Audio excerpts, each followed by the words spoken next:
If you face the clerk and be sworn, please, ma'am. Do you solemnly swear or affirm that the testimony you give in this case will be the truth, the whole truth, and nothing but the truth? Have a seat. Slide up the microphone, please, ma'am. I need to bend that microphone down to you a little bit.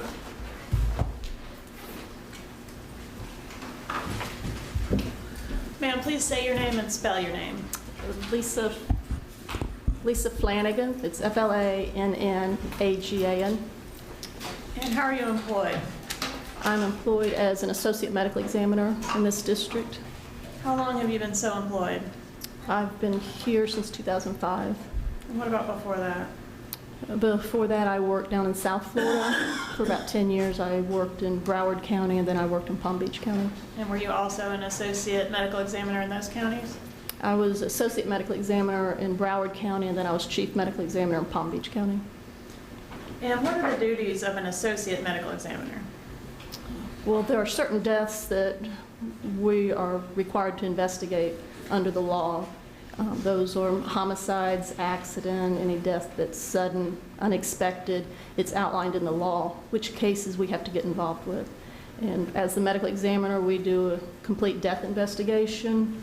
It generally entails performing an autopsy, but it also includes looking at medical records, getting information from the police, and all the information that we can gather to do the investigation. Could you briefly describe your training and education that qualifies you as a medical examiner?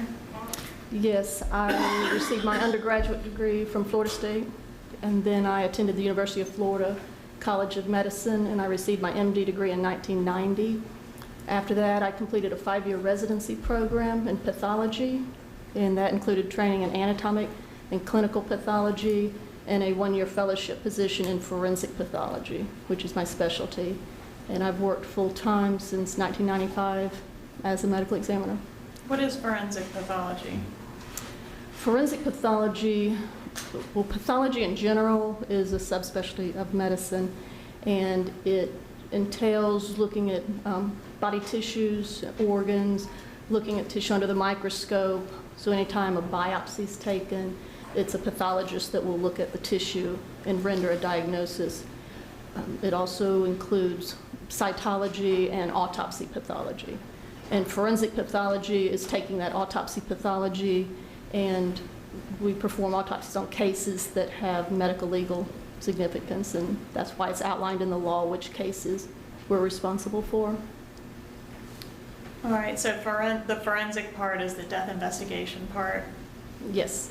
Have you previously been qualified as an expert in the area of forensic pathology? Yes, I have. Do you know how many times? No, many times. All right, and did those include here in Leon County? Yes. All right. Judge, at this time I would tender Dr. Flanagan as an expert in the area of forensic pathology. Any board hour? You may proceed. And you mentioned that it's part of your duties to conduct autopsies, is that right? Yes. And how many autopsies have you done in your career? Well, I've been doing it full-time over 20 years, so over 4,000 autopsies at this point.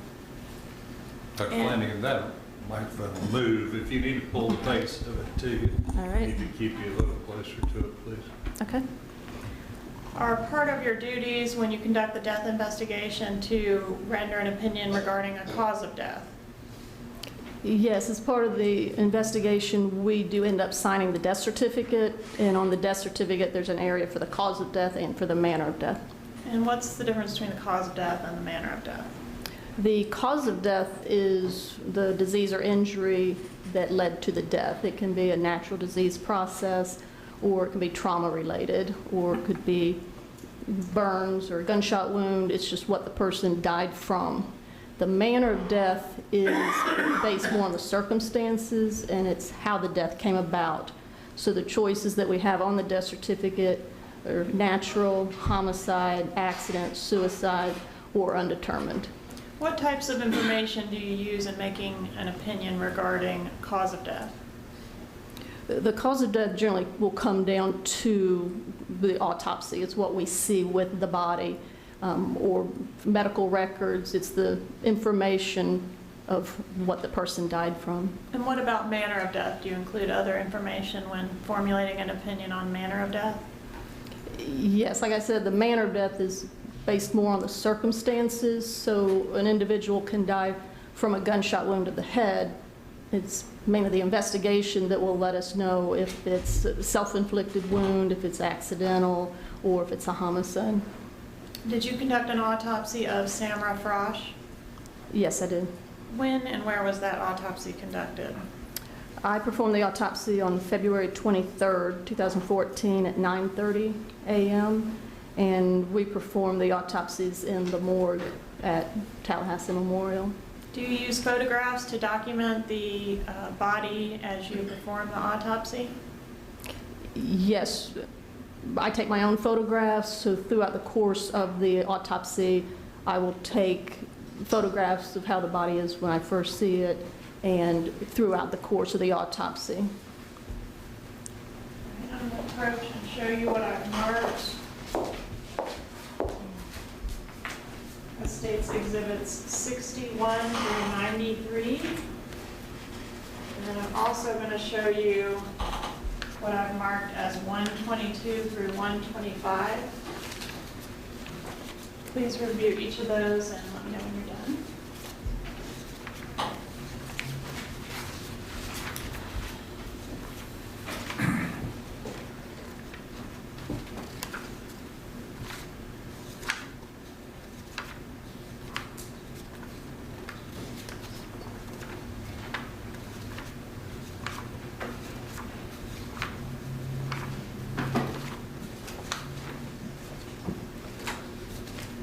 And that group too, please.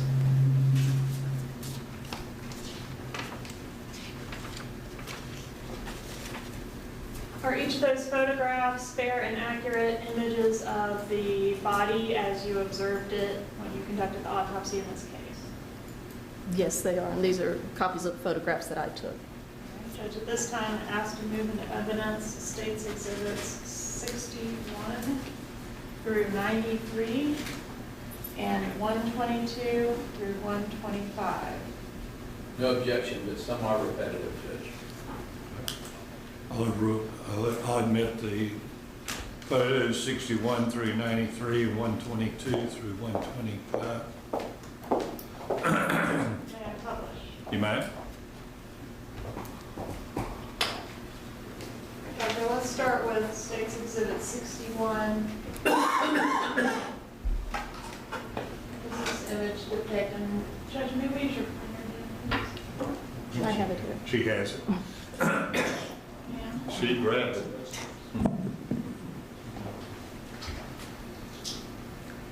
All right, just show us what this depicts. This is what we call the identification photograph. It's a photograph of her face after it's been cleaned up, and it has the case number.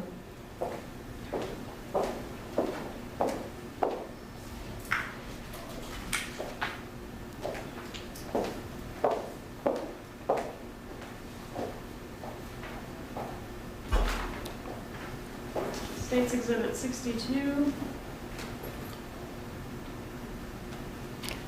This is a photograph showing the right side of her face, and what you can see here is this large area of discoloration and swelling, which is basically a bruise involving this side of her face and the right side of her forehead. And what is this bruising consistent with? It's consistent with an impact to her head, and there's bleeding that has occurred in the soft tissues. Are you able to say anything about what impacted her head? What type of object? I can't say a specific object. Sometimes we can tell what type of object it is if it leaves a specific pattern or shape on the skin. In this particular case, as you can see, it's just a diffuse injury, so I can't say specifically what caused it, other than it would be a broad surface that had struck her head. And could a fist have caused this? A fist could have. There may be more than one blow in this area because of how diffuse the hemorrhage is. What do you mean by that, how diffuse the hemorrhage is? Well, you can see it extends up here to her upper forehead and down here across her cheek. So this is a relatively broad area of hemorrhage. So it could be consistent with her being struck in this area more than one time. That's correct. State's Exhibit 63. This is a photograph showing the same injury, just from a different angle. State's 64. Another photograph, a different angle. I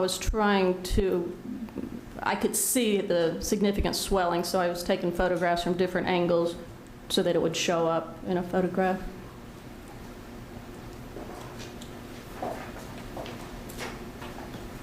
State 65.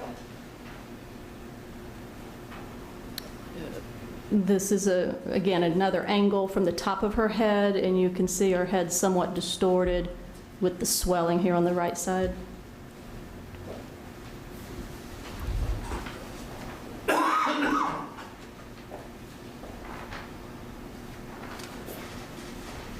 State 66. What part of her body is this? This is a photograph of her right upper abdomen. Here at the top of the photograph is her right breast, and what the photograph is showing are these minor abrasions, which are basically scrapes of the surface of the skin that occurred here on this part of her body.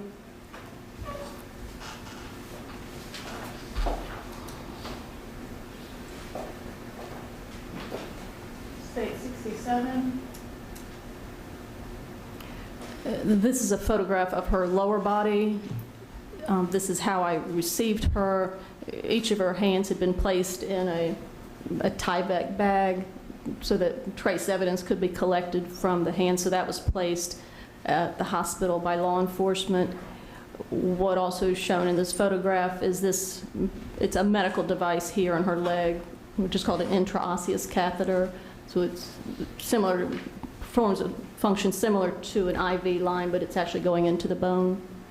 Did she also have an injury on that leg where the medical device is located? Yes, on the left lower leg there were a few abrasions. There were what? A few small abrasions.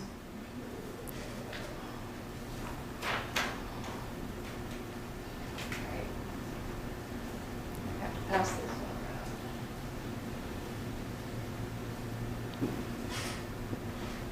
You could see the abrasions on this photograph right in this area, somewhat of a linear arrangement. Is that the same photograph? Is it still 67? around. No, this is 7. So I'm passing around. Doesn't show very well.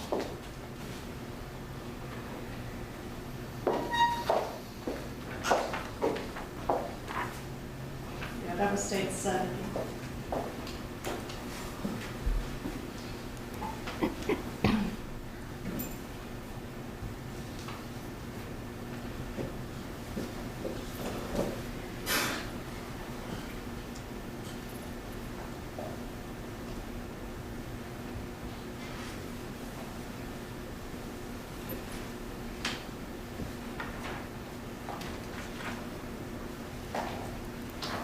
State's Exhibit 68.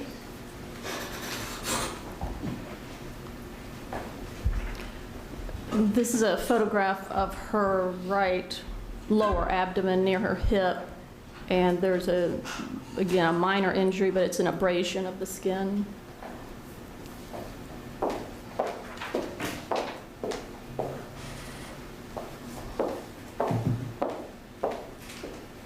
And when you say abrasion, is that the same thing as a scrape or a bruise? What's the definition of abrasion? An abrasion it's an injury to the surface of the skin. It can be caused by something scraping and taking the top layers of skin off. A bruise is more of an impact where there's bleeding into the tissues, so it's more of a crush injury of the tissues to cause bleeding. And you would classify this one that the jurors are viewing now as an abrasion? As an abrasion, it's just scraping, something scraped the surface of the skin, And that one's on her hip area? just above her hip. State's Exhibit 69.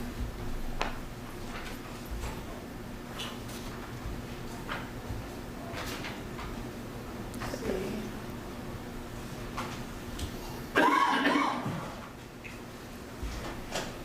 What about this injury?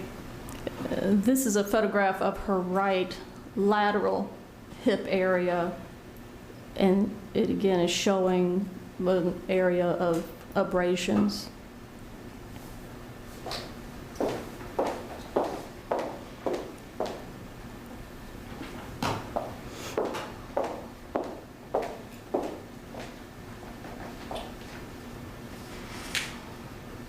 As part of the autopsy, can you explain for the jury what is done as far as reflecting the scalp? Yes, as part of the autopsy, we have to examine the brain, and how we do that, so that we don't disfigure the body, we make an incision across the top of the head. It basically goes from behind one ear across the top of the head to behind the other ear, and then the skin, the scalp, is able to be reflected back. We can pull part of it forward and part of it back to expose the top of the head. And then the bone is exposed and everything's documented at that point. And then a bone saw is used to take the actual top of the skull off so that we can examine the brain. Right. I'm showing State's Exhibit 71. Can you explain what we're looking at here? This is a photograph after the scalp has been reflected back. So what you're seeing here, this dark red area, that is the bleeding into the soft tissues that you could see on the outside where the swelling was on her forehead and her right cheek. That's this hemorrhage, looking at it from below basically, because the scalp's reflected back. So all of this dark part here is bleeding that is abnormal? Yes, you should not have any bleeding in there. It indicates there's trauma in that area because it, disrupted the blood vessels and caused them to bleed. If we were looking at a normal scalp reflected back, would it all appear as this part does here? Yes. State's Exhibit 72.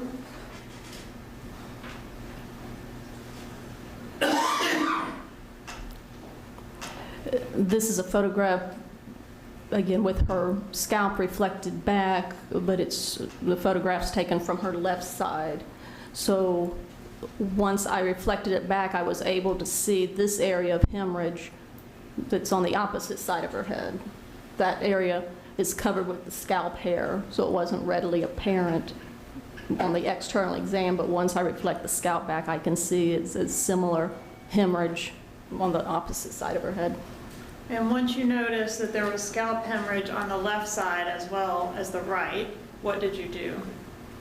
Well, at that point, I started examining the scalp itself, so I reflect it back and shave the hair away so that I can see if there's a patterned injury on the skin itself. State's Exhibit 73. Did you notice a pattern of the injury on the scalp itself once you had shaved the hair away? Once the hair was shaved away so I could actually see the skin, there were irregular abrasions, similar to what was on the other area of her body, where something scrapes the top of the skin. There was it's not a pattern per se of a specific object, but it's just a rough surface that caused these irregular abrasions on the scalp. And could the edge of a pool, the concrete around the edge of a pool, be consistent with causing these types of abrasions that you observed? Yes, the rough surface of a pool deck definitely could cause an abrasion that looks like this. This is State's Exhibit 74. What does this exhibit show?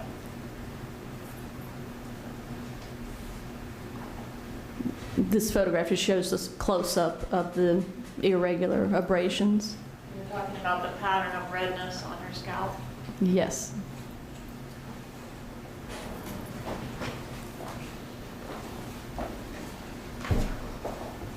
State's Exhibit 75.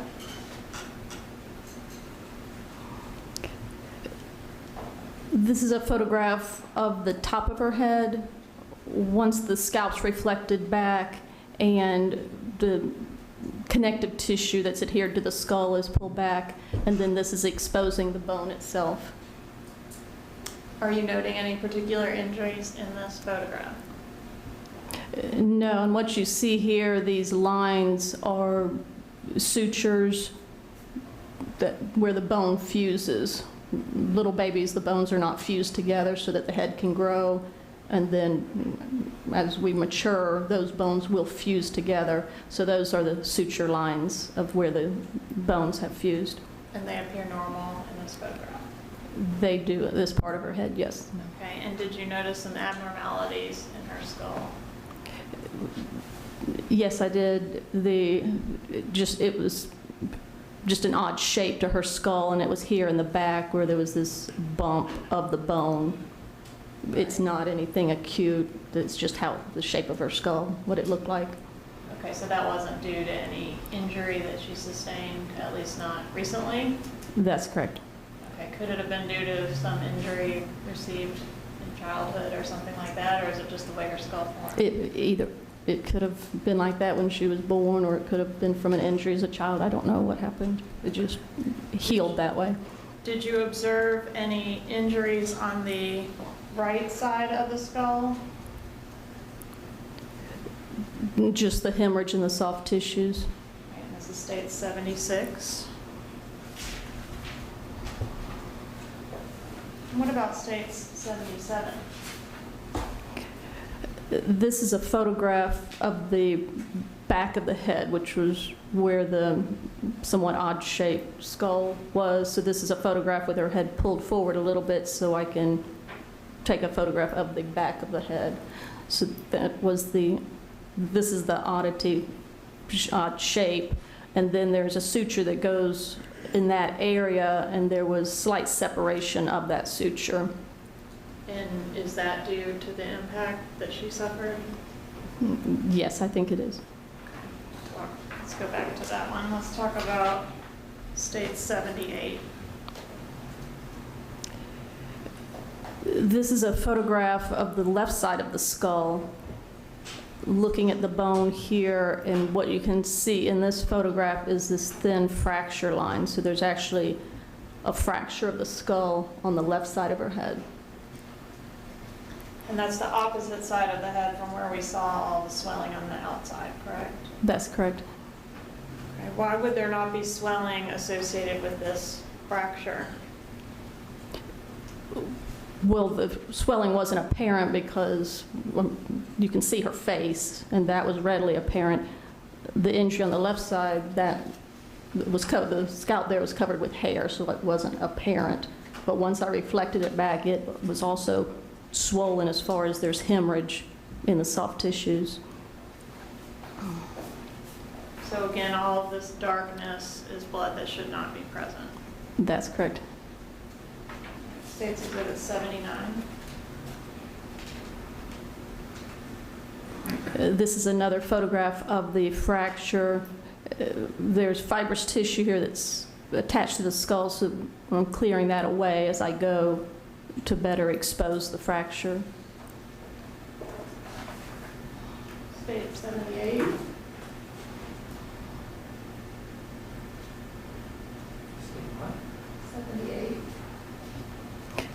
This is a close-up of the fracture itself, which is this, her head.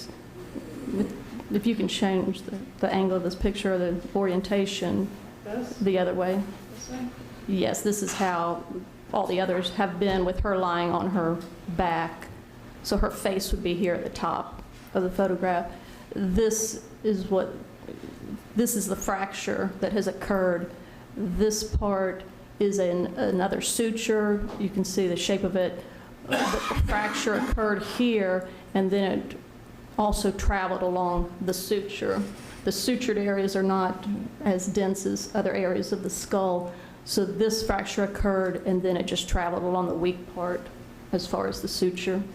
What type of force would it take to cause a fracture like this one in the skull? It would take a significant amount of force, such as striking the hard ground, the flooring, tile floor, the deck, to strike, the head struck something very hard to cause it to actually fracture. And once the fracture happened, you're saying that the natural line or bones separated? No, What did you and mean naturally by it should not be, naturally it'd be fused, but that's why it turned an angle. This occurred, and then the fracture, there was such force, it went along here, and then it actually continued across the base of her skull. So normally you wouldn't see any kind of crack here, it would be closed. That's correct.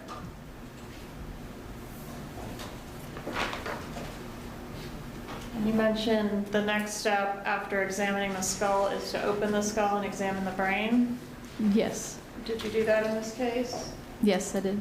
States 81, did you observe any injury to the brain itself? Yes, once the bone has been cut, this is a photograph that's taken from her right side. So the skull has been cut, and we're starting to remove the skull cap, and we could immediately see that there was hemorrhage here around the brain, underneath the skull. And would there normally be blood inside your skull? Not in this area. The blood normally would be in the blood vessels and not an accumulation of blood on the surface of the brain. States 82. This is a photograph of the brain after it has been taken out, and this is looking at the bottom of the brain. States 83. This is another view of the brain. This is the bottom of the brain. What's lying in my hand would be the top of the brain. This photograph's demonstrating this area of blood that was in the subdural space, so between the brain and the skull. There's also bleeding here on the surface of the brain. And which side of the skull, the brain is it? This is the right side of the brain. Is this a close-up of that injury? Yes, this is a close-up of the same blood that was seen once we pulled the skull cap off. And that's states 84. This is the right side, which is consistent with where the facial swelling was that we observed. Yes. States 85. This is a photograph of the base of the skull. So after the brain has been removed, then I look at the base of the skull. So this is what the brain was sitting on. Just to orient you, here at the top of the photograph is the forehead. Under here would be her eyes. And then this is the central part of the base of the brain, base of the skull. And where is the fracture in this photograph? The fracture that I've shown you before, the linear one, occurred over on this side, the left side of the skull. Then it traveled here, and I could see that it came across and crossed the midline. All right. States 86. This is a photograph, I'm putting a little pressure to show the fracture. Here's where it continued, came across, and continued across the base of the skull. And could you get an injury like this from falling and bumping your head? This is not from a minor impact to the head. This is a significant impact to the head to cause a fracture, not only of the side, but a fracture, basically. We'll call it a basilar skull fracture.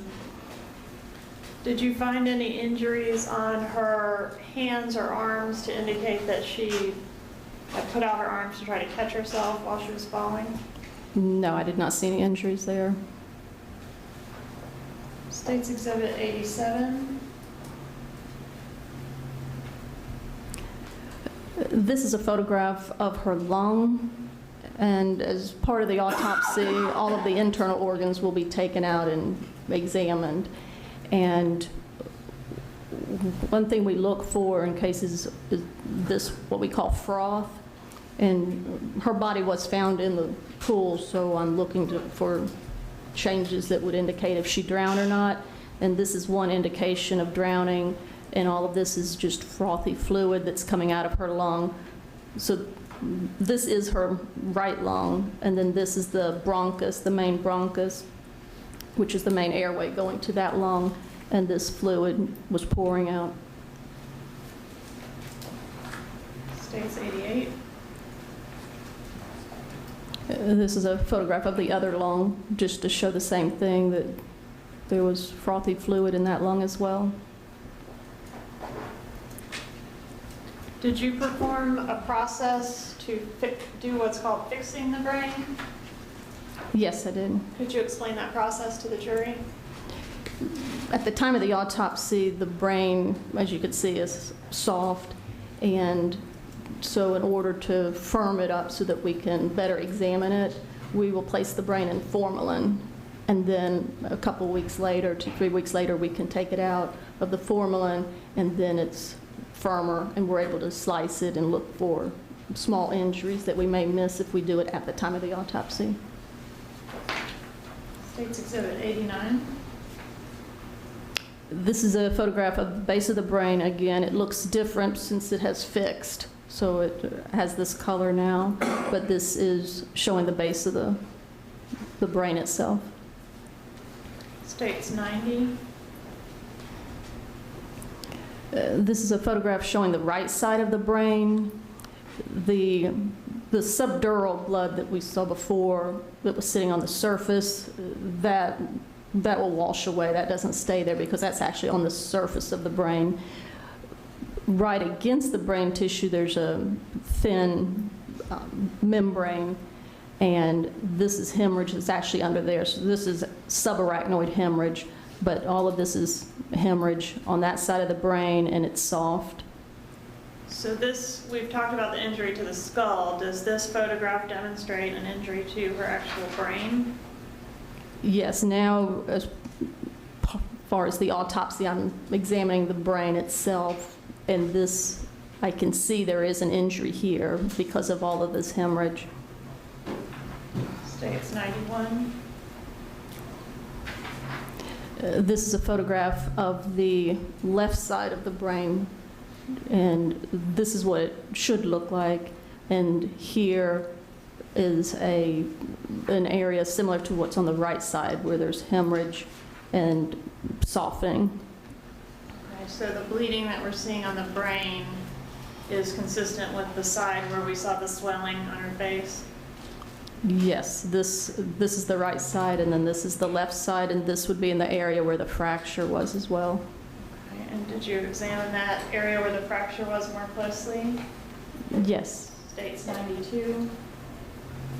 Explain that to the jury, please. This is a close-up photograph of that left temporal area of the brain where you can see the hemorrhage here.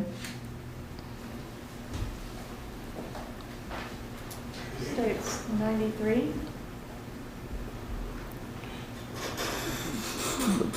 I will look at the brain as you saw it, and then I will actually slice it so that I can see anything inside the brain, the tissues. So this is the surface that we saw before where the injury was. Once I cut through the brain, there are actually these contusions on the cortical surface, which those are injuries where there's basically bruises of the brain itself. And where are those? These areas that are dark here, we call them splinter hemorrhages, and they're right here on the surface.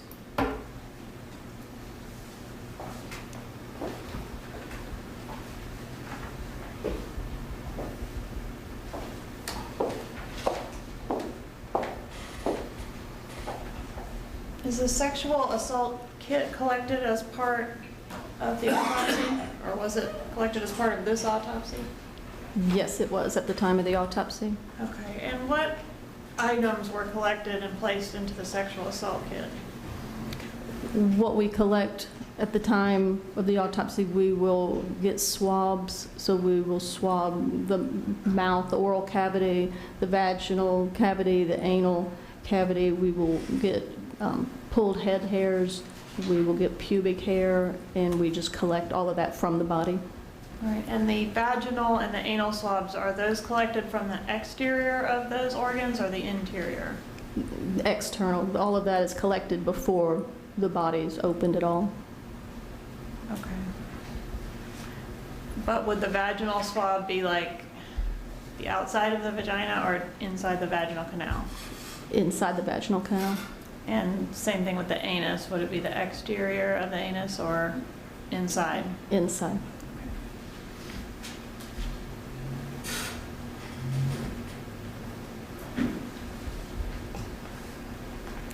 So Ms. Frasch had head injuries and evidence consistent with drowning? Yes, she did. And what was the cause of death that you determined in her case? What I ruled as the official cause of death is blunt head trauma and drowning. I included both as the cause of death because I believe both of them were significant. And does that violate any kind of medical examiner rules to list two joint causes of death? No. Medical examiners will sign death certificates, and there's various ways that we put it. There's where you can put the cause of death, and in that same area, there's a place to put contributory causes that may not be as significant. Someone else signed this, they may very well have put drowning as the cause of death and then contributed the head trauma. I thought it was more significant than that, so I just went ahead and combined the two. But no, it's just my opinion as the cause of death of what the cause of death is on the death certificate. And are you able to say whether she would have died from, say, the skull fracture, if nothing else, no other injuries had occurred? Not just the skull fracture, the overall head trauma. She had significant head trauma with the fracture, the bleeding around the brain, the contusions in the brain, and with that force in the brain will start swelling. I don't think that would be immediately fatal, but over time, without treatment, the brain could swell to the point that she wouldn't be breathing. So it's possible that in and of itself, the head trauma could cause death, but knowing she's in a body of water, that's definitely going to cause death with your head underwater. Are you able to estimate how long she could have lived with the head injury? She could have lived for a while. She most likely would be unconscious, but she wouldn't necessarily be dead. Okay, so a while, minutes, hours, days? It could be minutes to hours. And you said that she would most likely have been unconscious once all of the head injuries were delivered, or just one of those in particular? Well, the soft tissues, swelling and hemorrhage that you saw on the right side of her head, in and of itself, that is not going to cause her to die, but it does indicate the severity of the blow to her head. The fracture, basilar skull fracture, obviously is very serious, but it's also the injury to the brain itself, with the contusions and the hemorrhage around the brain. All of those are insults to the brain. At the more cellular level, there are also injuries. What we can see at the time of the autopsy is that she had sustained severe impacts to her head, and that is going to damage the brain. Do you have a theory as to whether the injuries to the right side of the brain happened the same time as the injuries to the left side, or whether they were separated in time? The injury to the left side of her head with the skull fracture is consistent with her head slamming the ground, a very hard surface to cause the fracture. which indicates something possibly struck her from the right side to cause her body to have such momentum to hit the ground. There is all of the swelling on the right side, so it is possible that that significant blow to the right side of her head slammed her head to the ground, resulting in the other injuries. So it is possible it was one event that led to that, but I can't say that absolutely. They could be separate events. Was there anything about the amount of swelling on the right versus the left side of her head that indicates that the injuries occurred at different times? And not necessarily. There are different areas of the head. The injury you saw on the right side, that's more facial skin, that's looser. The scalp on the side of the head is thinner, plus the swelling is from the bleeding into the tissues. So I think she was alive for a period of time after sustaining the injuries that allowed her to bleed into the tissues. But as you saw in the pictures, the hemorrhage on the right side and the hemorrhage on the left side were very similar in appearance. So once she was deceased, she would not bleed. That's correct. So she couldn't have acquired the swelling that we observed on the right side of her face and the bleeding into the tissues that we observed on both sides if she was deceased. That's correct. I don't think that she would have bled into the tissues that much if she was dead. You said that the injuries to the right side of her head, the tissues around the eye, were softer or looser, I think you said. Does that lend itself to more swelling naturally? It can, plus the tissues there, you can swell into those. And there may be more than one blow. The impact to the left side of her head, I believe, was a slam on the ground. She's probably unconscious and is not moving after that, and then her head would be lying there with pressure in that area, which also would limit the bleeding. The injury to the right side, as I said, it could be more than one blow. It's covering a larger area. There's more bleeding. It'll look more swollen.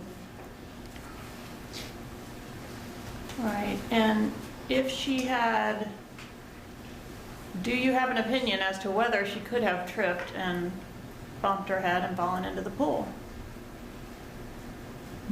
I don't think that's what happened. Why not? First of all, these injuries are not going to occur with her hitting the water in the pool. She hit a hard surface. These are not injuries that are just incidental injuries like, you know, I bumped my head on the counter or the cabinet, or I fell and hit something. There's a lot of energy and force behind these impacts to cause this amount of damage, bleeding and fracture and contusions of the brain itself. So these are significant impacts that I don't think she would generate herself by just falling.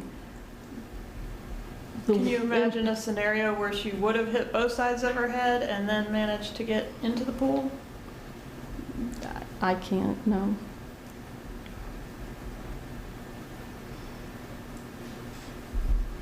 And once she acquired the head injuries, she would have been, you said, most likely unconscious, but let's assume she wasn't unconscious. Would she have been able to swim or keep herself alive in the pool with that head injury, even if she was conscious? I don't think so. Why not? I mean, as I said, it's a significant injury to the brain, so I think she would be unconscious if she came to. I mean, she may. How long, under the scenario that she tripped and fell and hit her head twice and landed in the pool, how long would she have had to keep herself alive in the pool in order for the swelling, the bleeding into the tissues and swelling to occur that we observed? I don't understand. If it all happened at one time? Yeah, she trips and falls and somehow manages to hit both sides of her head and fall into the pool. How long would it take for that much swelling to occur? Because that's how long she has to be alive in the pool, right? Right. I mean, minutes at a minimum. As we said, with the degree of bleeding into the tissues, she was alive with a blood pressure that allowed the bleeding to occur and accumulate in the soft tissues. So it would take at least a couple minutes. Or more, yes. Are you familiar with the term pruning or wrinkling of the fingers and toes? Yes. What causes pruning to occur?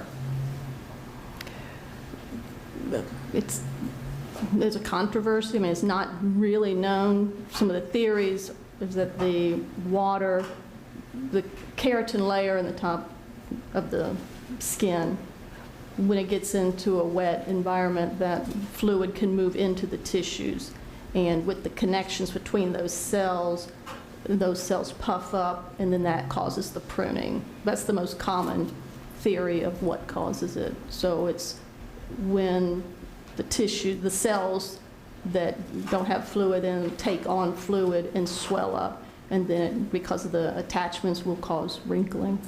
And does everybody prune the same? No. What about livor mortis? What is livor mortis? Livor mortis is the postmortem settling of blood. So when someone's alive, the heart's beating and the blood's circulating around the body. Once an individual dies and the heart is no longer beating, then gravity will start pulling on the blood and it will settle to whatever part of the body is down. So if someone's lying on their back, over time that blood will settle, and then you can see the discoloration of the skin where the blood has basically engorged those vessels. So it's dependent on the gravity. If someone's face down, then it'll shift to the front of the body. Do you know whether Mrs. Frasch, as she lay suspended at the bottom of the pool, was experiencing or demonstrating any evidence of livor mortis? No, I don't know. Why don't you know? I mean, she was removed from the pool and taken to the emergency room. And It was mentioned in the ER notes that they saw the reddening on the back. All right, but her body wasn't examined prior to being removed from the pool to see whether blood had settled on the underside? No, when they arrived at the house and she was in the pool, then they were geared at getting her body out of the pool and trying to save her life. All right, so I guess what I'm asking is, wouldn't that be what's required to determine whether or not she was demonstrating any livor mortis? Wouldn't someone have had to get in the pool and look at her underside to see if it was darker than the top? Well, they could still see it once her body's pulled out of the water. Would pulling the body out of the water disturb the livor mortis? No, it shouldn't. Okay. If her face was pale, she was face up, and her face was described as being pale, would that be consistent with livor mortis or the beginnings of livor mortis? Yes, it could be. If the blood has been pulled to the back of her body, then the front of her body may appear pale. What does it look like when there's livor mortis present? The skin will take on a pink color or purple. It depends on the skin tone too. And someone that's heavily pigmented, it may not be apparent at all. In a fair-skinned person, then you're able to see it better. And did Mrs. Frasch have livor mortis present when you conducted the autopsy? Yes, she did at the time of the autopsy. And I'll show you states 122.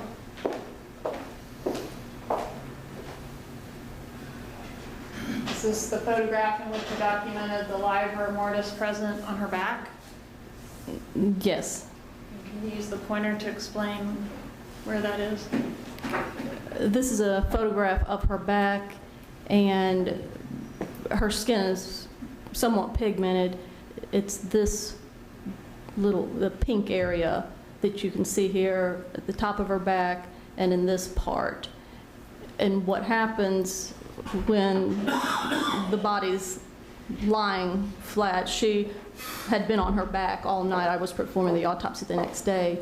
The blood will settle, but where there's pressure on the body, then blood will not be able to go to those areas. So it's areas what we call blanching. So typically, if someone's lying on their back, the pressure will be on the buttocks and on the shoulders up here. So that's why we can see this distribution of it being in this area of her back and this area of the upper back. And is livor mortis a phenomenon that begins as soon as death occurs, but then progresses and becomes more pronounced over time? Yes, it can, once the heart's not pumping in the blood, it can start settling. It doesn't do it immediately. It takes time for it to settle and to be noted. So then once it settles there, if the body is moved before, if it's not there very long, so say someone's found face down and it starts developing on the front of the body, if they're rolled over, then it'll start shifting and go to the back of the body. If the body has been in that position for a long period of time, then the livor mortis will become fixed. And then if the body's put in a different position, it won't move. So that's one thing that we will look at. So it can shift in the early hours of it developing if the body is moved. Okay. And when you say early hours, how many hours would that, like how long does it take for livor mortis to become fixed? It would take several hours for it to become fixed. And in this photograph, would the livor mortis be fixed? Was it fixed? Yes. So is that as pronounced as the appearance of livor mortis would ever be on Mrs. Frasch? Yes, it's not going to change. This is what hers looked like. And again, this is when she's been there all night on her back, so it has really settled. So it would not look this way in the first few hours of her dying. Would being suspended in the pool affect livor mortis in the sense that the buoyancy of the water could affect the settling of the blood within the body? I don't think so, because gravity would still be pulling on the body. Could it slow down the process slightly? It's possible, but it's still developing because of the gravity. Okay. And what about rigor mortis? What is that? Rigor mortis is when the body stiffens after death. Again, it's something else that we look at in trying to determine the time of death. So after someone dies, over the next few hours, the body will progressively get stiffer as far as the muscles contracting, where you're not able to move the arms or legs or the jaw, that the muscles will get stiff. That will progressively get stronger and stronger, and then it will stay that way for a while, and then it will start breaking away where it's easy to break it, and then it'll eventually go away. How long does that whole process take, if you could walk us through each step? Just the general time frame, and again, with all of these, there's no magic formula for the time of death. These are the types of things that we look at in trying to get into the ballpark area for the time of death, but so they're just general time frames. So under normal circumstances, the guideline is the rigor mortis will develop over about 12 hours, and then it will stay firm for 12 hours, and then after that it'll start breaking down over the following 12 hours. That's just the general guideline. Once the body's put in a different environment other than normal room temperature, such as a cold pool, that's going to change all of that. That's going to prolong it. It'll not develop as quickly. All right, let's not get to the cold pool yet. And under normal circumstances, how long would it take for rigor mortis to be developed enough that it would be noticeable, or you would expect it to be noticeable to, say, first responders? Within a couple hours or so, it may start to be able to be detected. Once it's developing, if it's broken, then it may not redevelop to the degree that it would have. And you keep indicating the arm. Would tugging on the arm break the rigor mortis and make it undetectable? It can. Like I said, it progressively gets stronger. So initially, if someone's dead and you try to bend the arm or the leg, you may feel a little resistance. After several hours, when they're in full rigor, you can't bend their arm or leg at all. Could the process of hauling her out of the pool and lying her down on the pool deck have interfered with rigor mortis? Is it rigor or rigor? Either. Would that process have interfered with the appearance of rigor mortis, or could it have? If she had very slight rigor mortis starting, then yes, when grabbing her and moving her, and it could break it, yes. So again, if recognizing that life-saving efforts were attempted, and that's a good thing, but it would have been better for your purposes as far as detecting things like livor mortis and rigor mortis if she had been removed from the pool in a different fashion and handled in a different way. Is that fair to say? Not necessarily, because it's, as I said, it is not an exact science, and depending on the environment where the body's found, all that comes into play with all of these methods that we try to use in determining the time of death. So in this case, obviously they're going to err on the side of trying to save her life if there's any chance of pulling her out of the water and resuscitating her. Okay, but pulling her out of the water and resuscitating her could interfere with the observation of the rigor mortis. Yes, it could.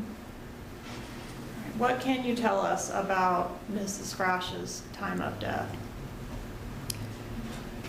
There's no way of saying the exact time of death, or I should say when she's placed in the pool. Once she's placed in the pool, she's not going to live very long.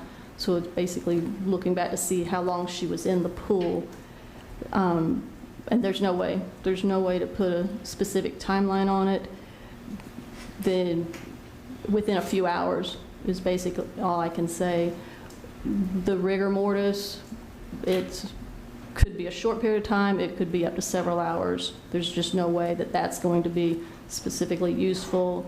The livor mortis, the settling of blood, that can occur quickly, and in her case, the paramedics did not mention it, but again, I don't think they were looking for that on her back. It would be a subtle finding, and they very well may not notice that.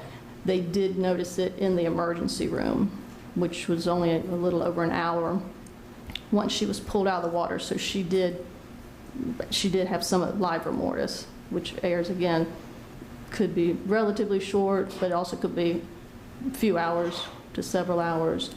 The temperature of her body is another thing that we look at. Her body obviously was very cold. In the emergency room, they could not register a rectal temperature, and that was after she'd been taken out of the water, dried off, and transported there, and for them trying to resuscitate her. So her body, her core temperature was very cold. Again, there's no way to say how long. Based on that, that could also go up to several hours. So the bottom line is that there's no way to put a specific time of death.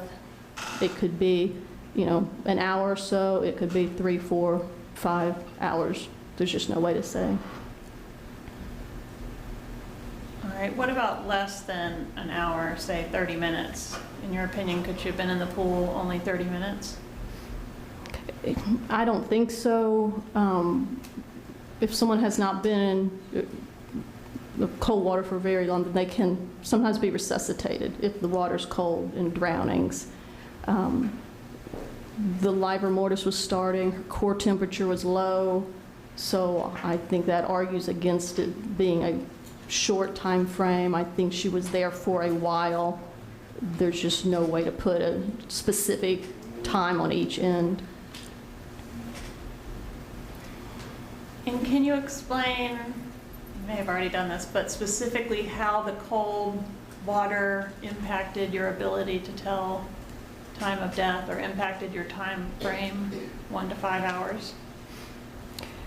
It'll slow down the process, because basically that's going through post-mortem changes. So when we're trying to preserve a body, that's why we try to get them in the cooler as quickly as possible, because with the cold temperature, it'll slow down the progression.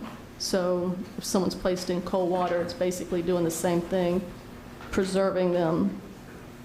Because if someone's in really cold water, I've had someone like in a rock quarry down low and was underwater for a month in ice cold water, or I don't know, ice cold, but very cold water. And once they got the body out, you could, no decomposition at all.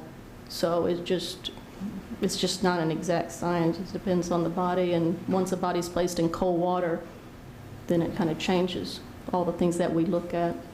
It's because it slows down all the natural processes that indicate the passage of time. That's correct. I wanted to ask you about an injury to Mrs. Frasch's neck. Did you note an injury to the tissues in her neck? Yes, as part of the autopsy, we will examine the neck structures, and we'll start by looking at what we call the strap muscles. There's several muscles in your neck that allow you to turn your head in various directions. When I examined those, I did find some areas of hemorrhage. There was a little on the left side and some on the right side within those muscles. All right, I'm going to show you State's Exhibit 123. You would use your pointer and explain what we're looking at. This is a photograph of her larynx, basically, which is the front of her neck. So your Adam's apple that you can feel, the thyroid cartilage there, that is this area.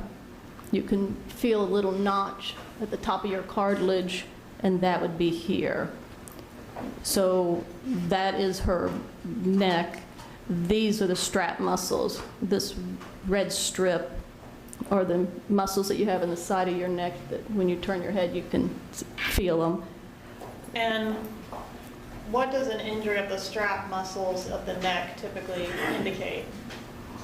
We look at it to look for signs of strangulation, or if there's been any pressure on the neck that would cause, basically it's an injury because there's bleeding into the tissues. So what we'll look at will reflect these muscles individually, looking for areas of hemorrhage. And in this particular photograph, once I reflected the skin back, I could see an area of hemorrhage here. I'm not sure if this is the right order, but 124, is that same area you were just indicating? Yes, it's just a close-up view. Again, same, you saw what the hemorrhage looked like in the scalp, and this is what it looks like here. It's just this dark red area in the muscle. So that's consistent with some pressure being put on her neck. Yes. On which side of her neck? This one's on the left side of her neck, but there's also a little area bleeding on the right side as well. And is that depicted in States 125? Yes, so here is the right side of her neck, and here's this dark area where there's some hemorrhage.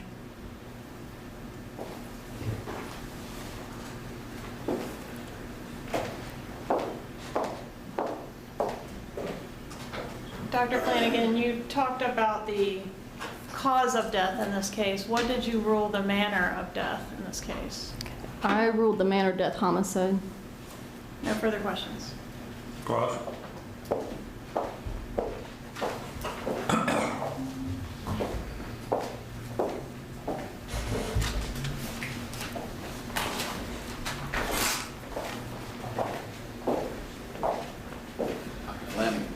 Hello. In conjunction with this particular case, you've talked about 1 or 2 blows to the left side of the face that had significant impact, correct? You mean 1 or 2 blows to the right side? Right side of the face, or was it the left side? She had the swelling on the right side of her face, and she had the skull fracture on the left side. which would indicate she was hit on the left side and fell down and had the fracture on the right? Her fracture's on the left, so she would have been hit on the right side of her head and fell and hit the left side of her head. Okay. And the impact of those blows to the right side would have had to be significant, correct? Significant in that they caused the bleeding in the tissues, yes. Yes, ma'am. If someone struck somebody with a powerful blow from their fist, would you expect to find bruising and/or damage to that fist? There may be or there may not be. If somebody struck somebody on that side of the face, would it be more likely than not that the person struck them was left-handed? No, you can't really tell that situation only because you don't know the relation of two people as they are either they're facing each other, one may be turning, one may be behind the other, without knowing how the two of them are oriented to each other. Someone could be hit with either hand. If they were facing each other, it would be from the left hand, would it not? If they're facing each other. Okay. You've talked at length about a couple of issues, including pruning or wrinkling of the skin. Literally anybody that goes in a swimming pool or a bathtub or the beach and stays in the water for 20 or 30 minutes or a little bit longer is going to have wrinkling. True? It happens to a different degree. I mean, different people, we're all different as far as when it will start and how significant it will get. But it's a common fact, is it? People get wrinkling Yes, when they go in the pool yes. or That's the tub. Now, in this particular case, is it true that during the autopsy, when you examined the victim in this case, there was no indication on either her fingers or her toes of wrinkling or pruning? That's correct. And I think you've told us that you can't tell how long she had been in the water. It could be, I think I saw you, I wrote down 1 to 3 to 4 or 5 hours. Yes, that I can't tell. Okay. So if she was in the pool for an hour and the water was cold, the chances of the pruning or the wrinkling might be less, correct? Less than if she was in there. For an hour. You're saying less than what? Yes, ma'am. I think you need to clarify your question. If she was in the pool for an hour. 1 hour versus what? 3. The longer she's in the water, the more likely she will develop the pruning. I got you. Okay. And in conjunction with the rigor mortis, you saw nothing in any of the EMT records or reports from anybody that she had rigor mortis when she was pulled from the pool. That's correct. They did not mention it. And so, and in fact, you knew, did you not, from your autopsy work, that she had been intubated? Throat? Yes, they tried to resuscitate her. Okay. And in order to do that, is it not difficult to perform the trach or to put the tube down if there in fact is rigor started on a body? Yes, once rigor starts, and sometimes that will cause a problem with them trying to get the tube Is when you there get their any mouth indication open. that any of the EMTs or first responders had problems in the intubation of this victim? Not that they documented. Okay.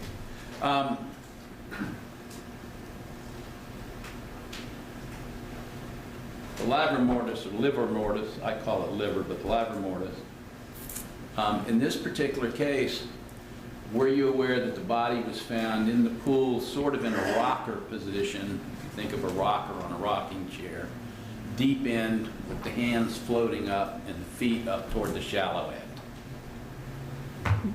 Yes, I knew she was on her back, not face down in the pool.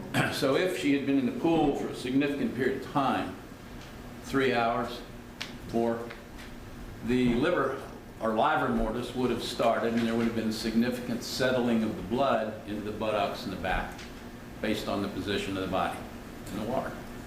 Isn't that true? the livermores may have started. Whether it's significant or not, and that someone casually looking at the body would notice it, I can't say.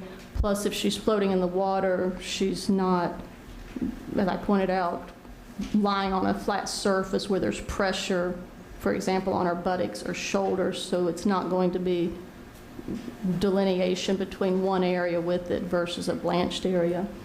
So when someone passes, if they're suspended in some sort of substance like water, are you saying that you're not going to get livermore?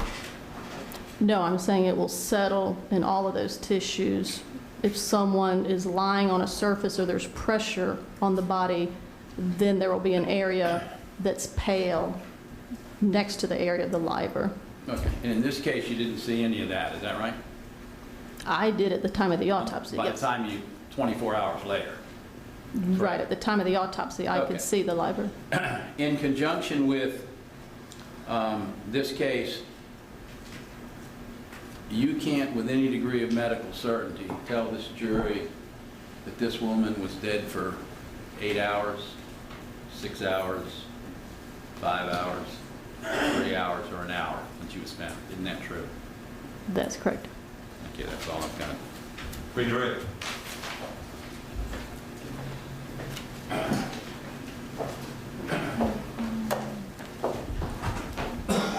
Are you aware of any science or literature in your field to support a determination of a time of death based on pruning or a lack of pruning? No. And have you made an effort to locate such literature or scientific evidence? Yes, I have, and I can't find anything that's specific to tie pruning with the time of death. And I think you testified earlier that pruning or lack thereof may have something to do with the keratin levels inside your fingertips? It happens in the, we see it on the fingers and on the feet, and that's the areas of your body where the skin is thickest with the calluses and thickened skin because you use your hands and feet. So that's where the epidermis is the thickest on the body, and that's where we see it. So And where I'm does sure that keratin- varies with individuals, how thick the skin is on their hands and their feet. Okay, I see. Was any testing done on Mrs. Frasch to determine the thickness of her finger or toe skin? No. Okay. And what about the keratin levels in her fingers and toes? Was any testing performed, or are you aware of any type of testing? I'm sorry, where are we? Are you aware of any type of testing that could illuminate a evidence that the fingers and toes could somehow tell you the time of death? No. Nothing further. All right, you jury have a question of this witness. All right, write your question down, we'll get sidebar.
There are several questions from the jury, and they're all on slightly variations of the same question.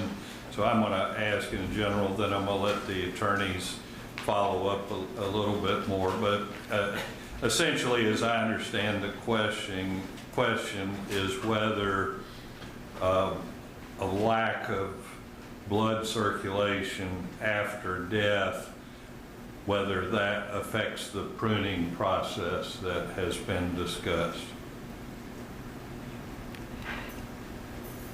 It can happen after death. Then obviously it happens in life because that's what we experience. After a body's dead, it still happens if it's in a moist environment. And usually when we see it, it will be a body that's been, say drowned in a lake, and it takes a while for the body to come up. At that point, there can be significant, we also call it washerwoman changes, so significant pruning of the hands and feet. When that body stays in the wet environment, because at that point they're just put in the body bag and brought to the morgue. So by the time we do the autopsy, oftentimes there will be significant changes, especially if someone has like wet shoes and socks on, there's water in the body bag, and they stay in that environment. And in this particular case, very short interval as far as someone being pulled out of the water. Don't know how much was there, if it had started, but she was dried off. She was taken to the hospital, so her body was dried. Then she was put in the morgue. So I guess it could reverse possibly if there was a little bit starting. There's no way to know. But as far as the pruning, there's just nothing consistent to say it's a specific time of death. But yes, oftentimes we will see it quite striking, but it's when the body's in a moist environment. Even if there's pooled blood under a body and their hands happen to be sitting in that blood all night, we can start seeing a little bit of pruning as well. Right. So the gist of this question is, does there have to be blood circulation for pruning to occur? And you would indicate no. no, it can occur after death. All right, follow up, Ms. Kaplan. No, sir. Follow up, Mr. Taylor. The long explanation that you gave us, Sorry. the bottom line, the answer is no. What? The answer is it can occur after death. So yes, it can occur once there's no blood flow. Without blood flow? Yes. Yes, okay. I got it backwards. It's late, Judge. Okay. All right, good. All right, you can step down. A good time to break. Yes, sir. All right. See y'all tomorrow at 8:30. Don't discuss the case with anyone. Don't let anyone discuss it with you. Leave your notes where you are. Have a good evening. Do we want to keep this witness subject to recall? Yes, sir. And we're going to stay in session for just a minute. You can.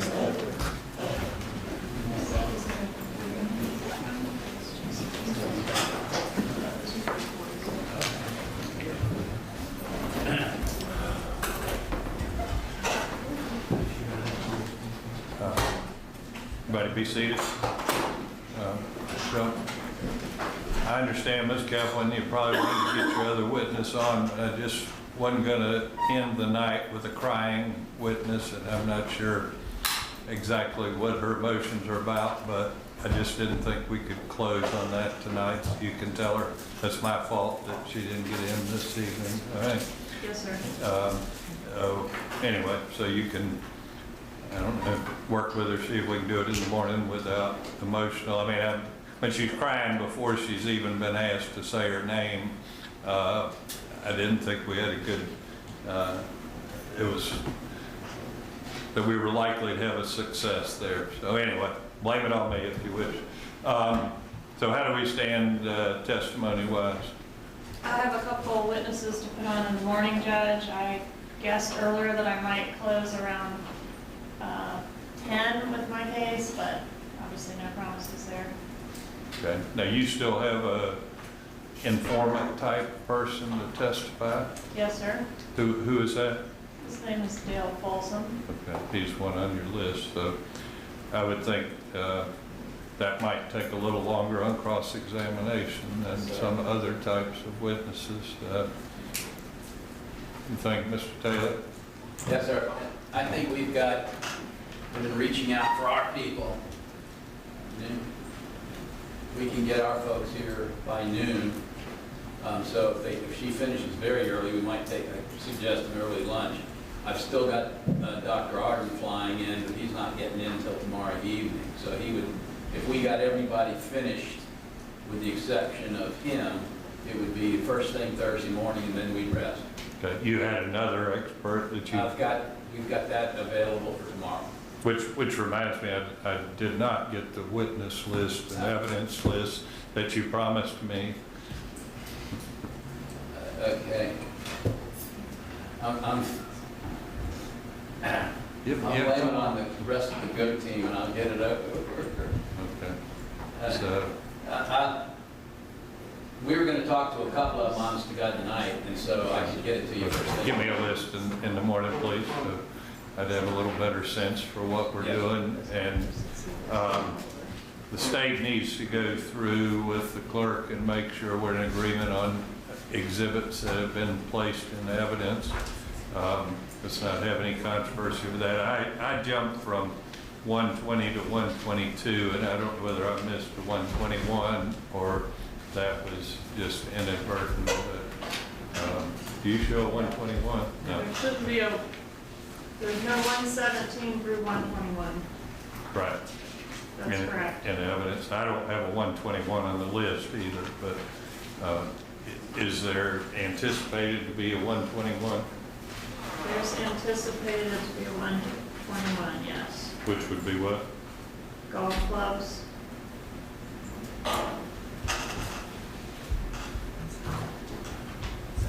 Okay.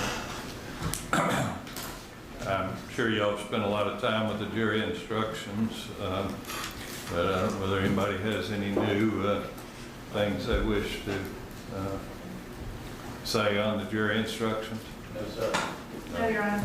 You assign someone on your team to work on those, Mr. Taylor? Judge, I've already read it, they look pretty good. I think it's pretty straightforward, truthfully. I don't want to get to the last minute and then have some lengthy addition that we need to do. That's my main concern. Do we need to take a proffer of any testimony? Can I tell you that in the morning, Judge? Well, I was hoping to do it when the jury was not here. Oh, right, for that. No, I don't have any witnesses here to present for that, so. What is still in controversy?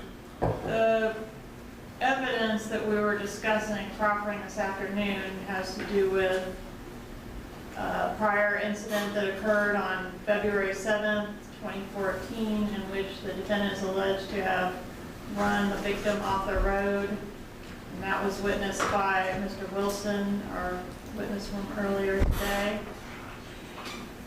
The second item is Ms. Papania, who also testified earlier today, would testify that on around February 10th, 2014, the victim came into the Golden Eagle office and was very excited and upset about having received the letter to have the cars removed, and was saying that she had possession of the home, but she didn't have keys to any of the cars, couldn't get rid of the cars, and whatever. In the context of that, she made the statement that she was afraid her husband was going to kill her. I think you need to look at a case that I got reversed on to my displeasure that Ms. Ray tried.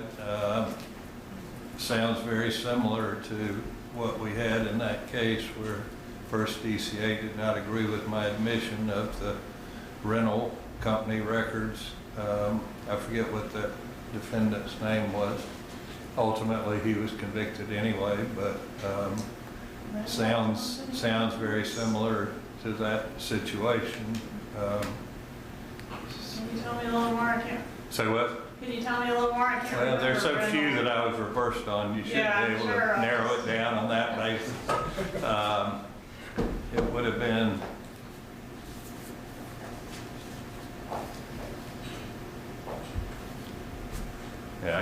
tell you when it was, and I don't know. I should be able to remember the name, but I don't. That's okay. There is a first DCA case. It was records from a rental company where basically the victim had asked to have the defendant evicted from the apartment because, you know, she was concerned with him, and I thought it was admissible, but they determined otherwise, so you probably want to look at that case. Yes, sir. All right, so I guess we'll get through your case in chief then and take those up. Yes. Okay. Anything else we need to deal with? All right, I can tell everybody's tired. Give me a witness list and evidence list in the morning, please, Mr. Taylor. Yes, sir. We'll be in recess till 8:30. Thank you. Good day.